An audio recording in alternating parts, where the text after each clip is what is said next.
Mi nombre es Kenia Yasmín Rovira Álvarez. Responsabilidad internacional del individuo y responsabilidad internacional del Estado. En el derecho internacional como ordenamiento jurídico nació para regular la vida entre los entes estatales hace apenas un siglo, lo que hoy llamamos como responsabilidad internacional del individuo. A veces denominada o la capacidad pasiva de obrar de la persona, parece algo imposible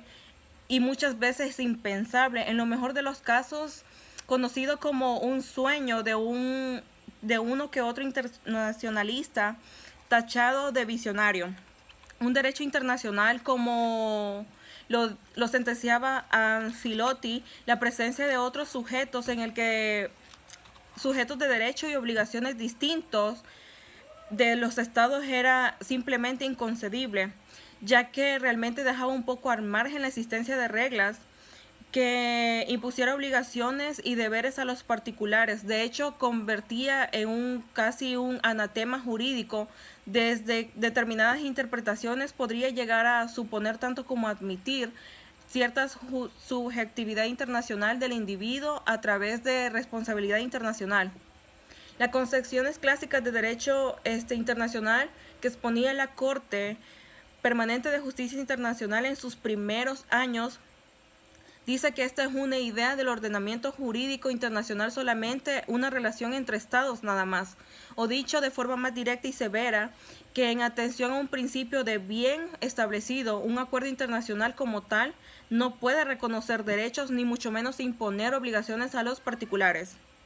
La Corte Interamericana de Derechos Humanos nos dice que el derecho internacional puede conceder derechos a los individuos e inversamente determinar si hay actos u omisiones por los que son criminalmente responsables desde el punto de vista de ese derecho en violación.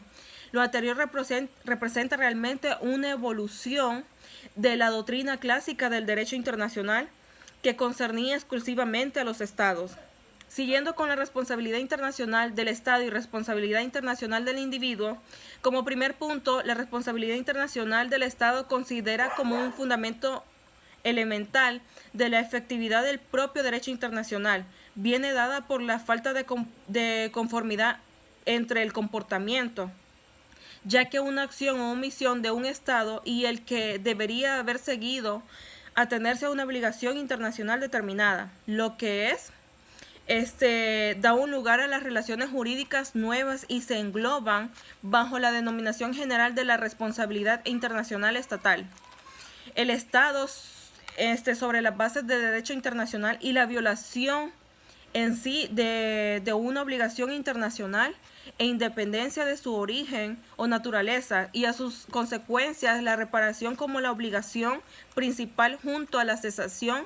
y la garantía de una no repetición sobre el hecho cometido. Como segundo punto, la responsabilidad internacional del particular, sin embargo, surge solo en supuestos excepcionales en lo que determina normas de derecho internacional, ya que son concretas conductas del individuo y además es una manera precisa de la existencia de un comportamiento culpable, estableciéndose igualmente una serie de mecanismos y procedimientos específicos para hacerla efectiva, y siendo consecuencias principalmente de índole penal en las que en la última instancia atañe el individuo con esa conducta o conductas incumplen los deberes que emanan en la clase de normas. La Corte Penal Internacional, conocida por sus siglas CPI,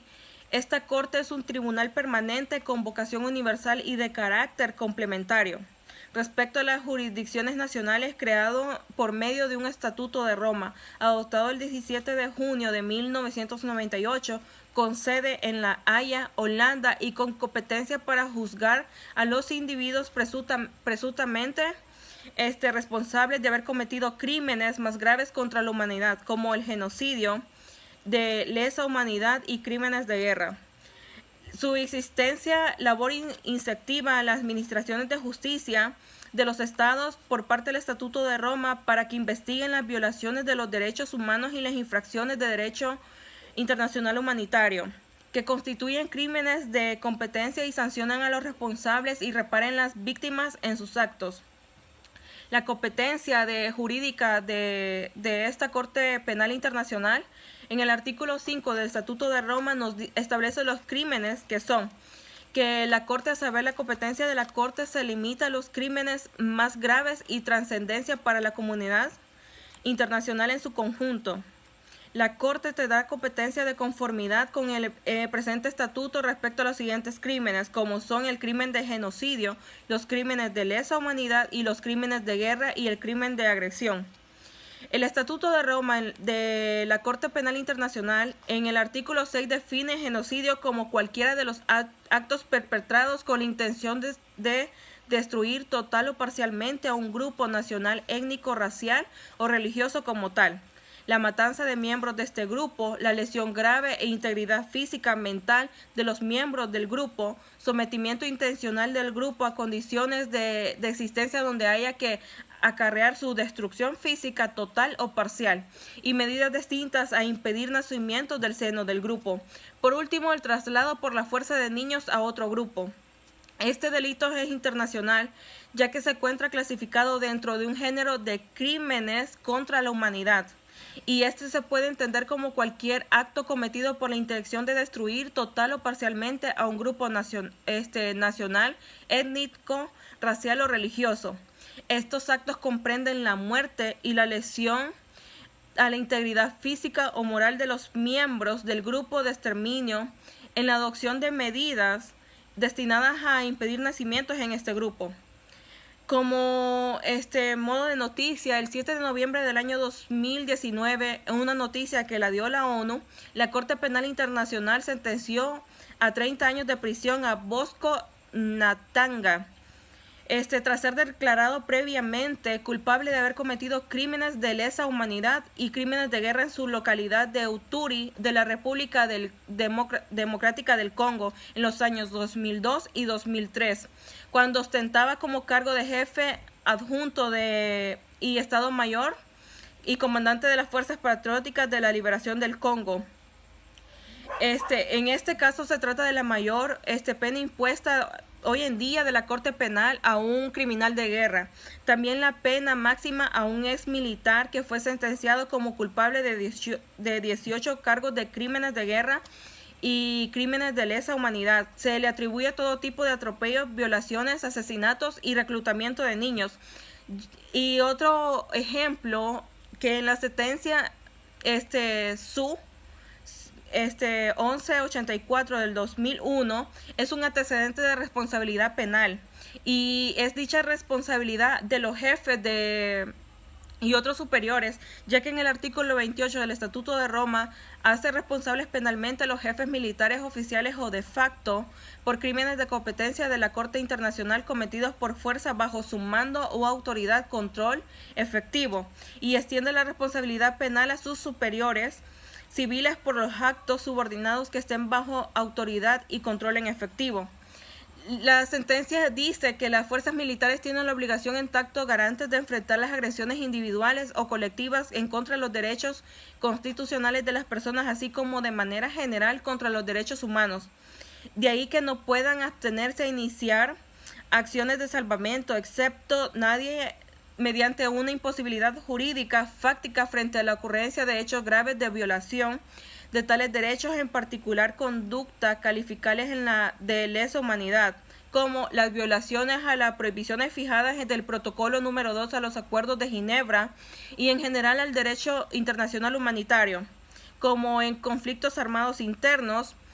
y como las acciones contra bienes culturales durante la guerra y conflictos armados y los actos de barbarie durante la guerra y los conflictos armados internacionales. La existencia en sí de esta oposición de garante significa un título de imputación que hace por delito de lesa humanidad, ya que en general por graves violaciones a los derechos humanos sin importarle en sí la forma de intervención al delito mismo de la tentativa. Esta sentencia se trata de una jurisprudencia constitucional nacional colombiana, ya que la responsabilidad de jefe superior tiene cabida respecto al jefe militar, oficial o de facto. Como conclusión puedo decir que la creación y puesta de funcionamiento de la Corte Penal Internacional significa mucho a un avance del derecho internacional y la asunción de la comunidad internacional para la defensa humanitaria ante graves violaciones de derechos de guerra y delitos de genocidio, lesa humanidad y los crímenes de guerra, y se trata de un avance del triunfo total del derecho y del humanitarismo. Hasta aquí mi participación y muchas gracias.